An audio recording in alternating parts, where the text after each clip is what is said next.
Hello and welcome to Talking the Game, and it's a preview of West Ham United against Sunderland. Hopefully slightly cheerier now that West Ham have finally got a win on the board. However, all the good work at Selhurst Park could come crashing down if we failed to beat Sunderland. Or is that the view of the guests with me tonight? I've got Jason and Gonzo. Gonzo, we did a preview in the summer. We spoke about Sunderland. We said they'll be all right this season. They finally got a decent manager. What's your thoughts on Sunderland? If I don't remember saying that, but if I did say that, we've got it really, really wrong. Somebody needs to put them out their misery, really, in much the same way as Newcastle have. Newcastle have gone down. Newcastle have regrouped, and under Benitez, they got some new players in, a new striker, got rid of some of the overpaid, underperforming players, and they get to go again. Maybe Aston Villa will do the same under Steve Bruce. I just think sometimes the old life support's got to be switched off to a club, and I'd certainly say that was the case with Sunderland. I think they need to go down, they need to regroup, get rid of people like Kone who don't want to be there, and go again. Jason, what's your thoughts on the Black Cats? Are you surprised at how poor they are? Just 2 points in 8 games. It's almost like history repeats itself with Sunderland. I always think every season's like deja vu for them. They start the season with the new manager. It's like he's had his pre-season. He's got everything going from there. It all falls apart come Christmas time. They bring in new manager, and then lo and behold, great escape. So, I mean, Allardyce is looking for a job at the moment. It wouldn't surprise me if he ended up back there on the turn of January. Speaking of new managers, Jason, what do you make of David Moyes? He's only had 8 games, not long enough for a manager, but then they're doing so poor. So what do you think Sunderland should do? Because after West Ham, they've got Arsenal. So it could be 10 games with just 2 points. That's surely too much to do. Well, he has been ravaged by injuries at the moment. I had a look at their injury stats at the moment. He's one of the few teams that have more players out than us at the moment, which I think kind of speaks volumes in this case. He's not really had the full team to work with. He can't figure out what this full formula, formation, everything like that. But I don't know, if the players don't want to play for him or are not performing, they'll need to get in a motivator to cheer him up and get him over the line. Just to back up your little thing there about he doesn't know what players to use. Sunderland have used the most players this season so far in the league, 26. West Ham are second with 24. We can understand as a West Ham fan point of view, because we kind of not quite as disastrous as Sunderland. We went through the whole turmoil of we couldn't get a result for love nor money. Gonzo, are Sunderland down yet? Are they down if they lose on Saturday? I mean, there's a long way to go, but in this day and age in the Premier League, it's very unforgiving. Well, I would say yes, but then I'd say yes every season. But then they rally, they do something, they sack their manager, somebody else comes in, they rally, they just survive by the seat of their pants, which is exactly why I said what I did before. Do they really want this perennial clinging on and just surviving? It must be. I mean, it must be a terrible season ticket up at Sunderland, because you're watching a load of crap every week. You're almost expecting them to lose. We're West Ham fans. We used to be in a like yo-yo club. Actually, sometimes a year in the Championship does you good, because you actually go away and you win you win lots of games. You go down to the Championship. They're a fair-sized club as well. So, in answer to your question, I think actually this will be the season that they go down. I think they're absolutely bloody useless. I feel a bit sorry for Moyes. I think he's taken on a squad which has been 4 years of short-term paper over the cracks and just stay up a little bit, and it's come to a halt and Moyes is struggling. However, saying that, like Jason said, there's injuries, but the main injuries are the likes of Barini, Cattermole. They aren't David Moyes' signings. It's forcing David Moyes to play his signings, and they're actually crapper than the ones that are injured, and that's the problem. I think David Moyes' signings have let him down, but saying that, they are struggling to sign players, and I believe they've got a little bit of money trouble at the minute. David Moyes is the man that their chairman wanted, so I think they'll stick with him. I think if they go down, they'll stick with him and hope that he's the man to do the clear out and come back. But we'll see. They could be a wounded animal. We'll find out from Gonzo and Jason in a minute if they think that Sunderland are actually dangerous, having no pressure on them. And I'm going to make a case why they'll have no pressure on them.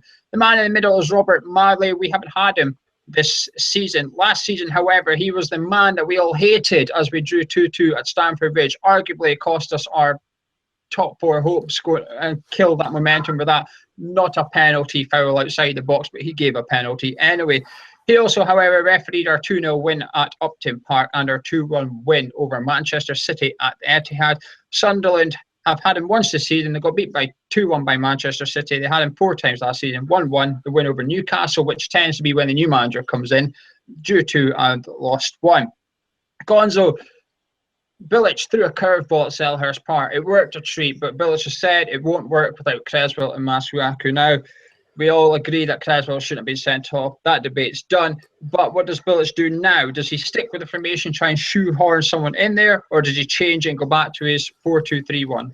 No, I think he's quite right. I think if you are playing with a wing-back, the wing-back has got to be able to attack as well as defend. So bearing in mind with the injuries, he's going to probably have to play Ogbonna there. If he plays Ogbonna there, Ogbonna can't attack down a wing. He's just going to defend. So with that in mind, I think he has to play Ogbonna at left back, which forces the issue and makes it a flat back 4. So instantly the formation changes to something else. And who's the right back for you, Gonzo? Well, you say Arbeloa's out, don't you? I believe he's going to be missing a few games for a certain reason. He's going to have to play Nordveit there. Unfortunately, he can't play Antonio there. He just can't. If he plays Antonio there and something goes wrong, then the pressure's back on Bilic, and Bilic has just got the pressure off himself. So I think he's going to have to play Nordveit. So no right back at right back, no left back at left back. But we still should have enough, to be fair. And I assume the rest of your team is going to be Reid, Cech in the middle of defence, Obiang Noble in front of that, Antonio Payet, Lanzini in front of them, and your striker is going to be... No. I think they're going to come and try and stifle us. I think we have to go for a 4-4-2. I want to see a 4-4-2. Bearing in mind he can't play the 3 at the back. I want to see a 4-4-2. I would like to see Cech and Lanzini in the middle, actually, which I know you fancied seeing Lanzini in central midfield. Payet on the left, Antonio on the right. I think Zaza plays up front because of his industry. And then just one other, it would possibly have to be Kaleri, because it seems like Sacco is still not fit. Andy Carroll, despite drinking a lovely beetroot juice, has been filmed out, hasn't he? Drinking smoothies this time rather than ale. He's still not fit, so I'd probably go with Kaleri and Zaza up front. But we've got to go for it. They're a team that's lacking confidence. I don't want to play one striker at home. Jason, are you switching formation, or do you think Bilic should just stick with it, replace Sunderland, and just go with 2 very attacking wing-backs with Feghouli, maybe? It's just, I mean, we've had the name banded around in the forum a bit as well, but I don't remember Feghouli actually being left-footed as well. He's always been predominantly right. So, again, I might be leaning with Gonzo on this one with a 4-4-2, but maybe in the diamond sort of formation with Obiang holding Noble up front, centre attacking midfielder with Lanzini on Payet on the left and Lanzini on the right to cut inside and switch across with Kaleri and Zaza up front. But if I may throw a curveball out there as well for the right back situation, I could have sworn I saw Reece Burke back with the reserves at the moment. Would he be someone to be considered? Would he be registered because he's not on 21? No, he's still registered with Wigan. He's just back with us for rehab, if you like, to get over his injury. I think he should go 4-4-2, and I would like to see Antonio right back purely because opponents are Sunderland. I would like to see Feghouli in front of him and just have a very attacking right back. And if Antonio does bob forward, Ogbonna has to kind of tuck in and they all shuffle along a little bit. So it's almost like 3 at the back when Antonio goes forward. But when defending, we switch to 4 at the back. Gonzo, just quickly before we talk about confidence and predictions, Gonzo, have you changed your mind on Zaza at all? You used to hate him. You said, "Oh, you get him out of the club. You don't want to see him play." You were at a Selhurst Park. You've just said he's because of his industry, which is the biggest compliment you've paid him yet. Have you swayed to sitting on the fence yet, or are you still just no? No. If we make the deal permanent, he will be our record signing ever in the history of the club. Now, call me old-fashioned, but I think our record signing should probably also go hand in hand with the best player at the club. He wouldn't even be in the top 10 players at the club if he signed. And with that, I just think it's an overinflated fee. You pay 9, 10, 11 million possibly for someone that runs around a lot. I think he looked a lot better. But let's be honest, he's got no assists and he's got no goals. So it's going to take a lot more than a performance that yields no assists and no goals to convince me. And I'll be honest with you, you can even ask me next week, even if he scores against Sunderland, it'll take a bit more than scoring against Sunderland to convince me. I don't think the deal will be made permanent. I really don't. I don't hate him, as you say. I don't even know the guy. And he seems to be trying hard, which shows he has a good attitude. But again, 24 million for a good attitude. No, thank you very much. Jason's got a good attitude. He always turns up with his headphones on, but we wouldn't pay 24 quid for Jason, would we? So, no. I see myself more as a nod by it. Jason, are you confident going into this one? And one stat we'll throw at you is our last 6 meetings with Sunderland, we've won 3 and drawn 3, and we've kept a clean sheet in our last 3 against them. So we have got a good record against Sunderland. You must be confident, Jason, or are you a bit wary that?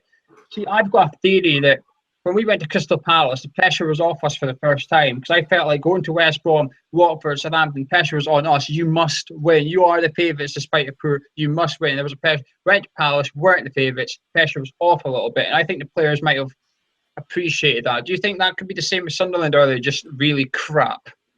It's a little of both, really. I want to be confident going into it, but we always have the potential to just do a West Ham and completely deflate or self-destruct, really. So I really don't want to get ahead of myself in this one. But the one person that I think that just is going to give us the trouble is going to be Jermaine Defoe. And if we can just shut him out the game, much like we did with Benteke, then we've got a hell of a chance.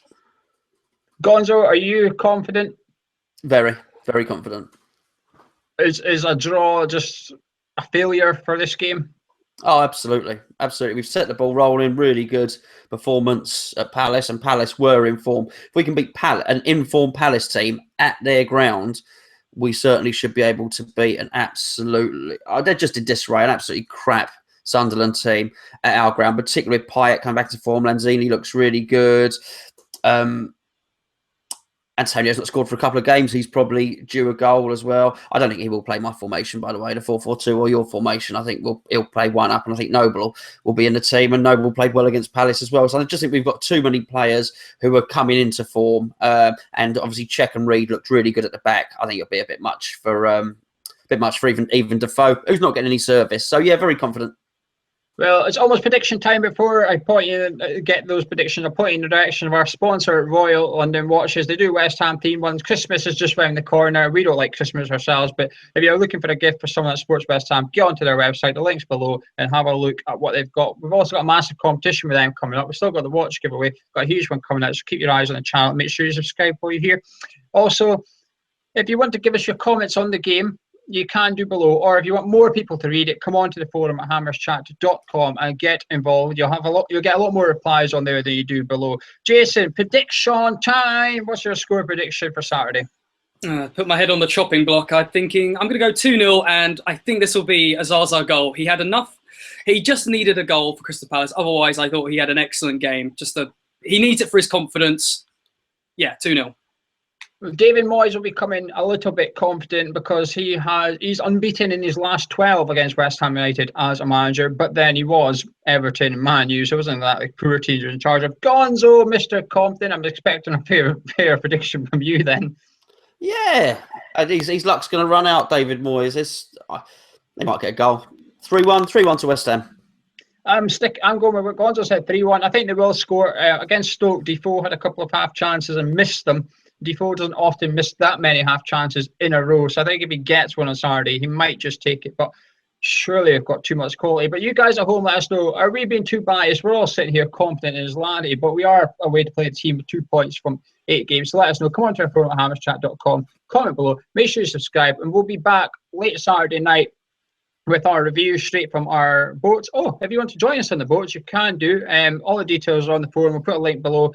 You can come and say hello. Me and Gonzo will be there having a few beers. Come down and have a beer and a burger with us if you wish. There's still tickets for before and after the match. But our review will be up Saturday night, and Gonzo will be doing a vlog. Are you doing a vlog, Gonzo? I think so. There's been high demand. I had quite a bit of praise for the Man City vlog, but it wasn't me. It was the fans were so raucous and the team played so well that I feel a bit of pressure to match up to it, So yeah, I think I'll take the camera. We'll do a vlog, and hopefully we can record some jubilant scenes at the London Stadium this time. Well, there you go. You'll have the review Saturday night. The vlog will probably be up on Sunday afternoon at some point. Make sure you subscribe. Don't miss them. Jason, thank you for joining us. Gonzo, thank you for joining me as normal. I've been Joe. We've been Hammer Chat, and we'll see you later.